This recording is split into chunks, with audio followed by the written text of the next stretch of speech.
That is a massive milestone when you have received your amateur radio license and is getting ready for the first on-air contact. There is nothing quite like the rush of hearing your own call sign come back to you through the static for the first time. Since you are looking at stepping up to the mic or to the key, here is a streamlined guide to help you navigate that first QSO without the shack fever jitters. Before you hit the PTT or push to talk button, spend 15 to 20 minutes just listening. This is the best way to get a feel of the rhythm on the band. Find a clear frequency if you want to call CQ. Ask, is this frequency in use? Followed by your call sign. Check your offset or tones. If you are using a local repeater, double check that your duplex offset and PL tones are set correctly, or you will be kerchunking without getting through. While on HF, you can call CQ, CQ, CQ, this is, and mention your call sign, calling CQ and standing by.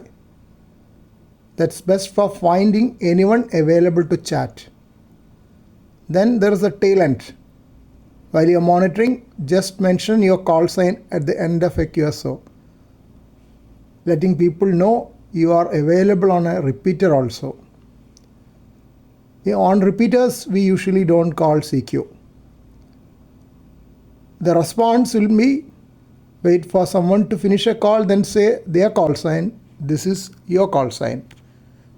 And jumping in an existing but open conversation. If there's a highly technical discussion going on with quick passing of overs, you would rather not jump into it. Only for a casual QSO, we'll join an existing QSO. A standard first contact usually follows a simple script.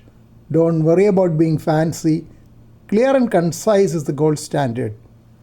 Give their call sign, then yours. Use the RST system for signal report. For a first timer on a repeater, a simple you are loud and clear or 5 and 9. Readability 5, strength 9 works well. Don't be shy, say this is actually my first ever contact.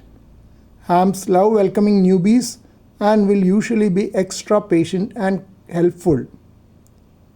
Share your handle, that is a name or short name, and QTH, that is your location. Keep a logbook ready for logging. Logging apps like Logbook of the World LOTW or QRZ are needed if you plan for DX contacts. You will want to remember date and time in UTC or IST in my region, frequency and mode, example FM, SSB or FT8, the call sign of the person who gave you your first 73s.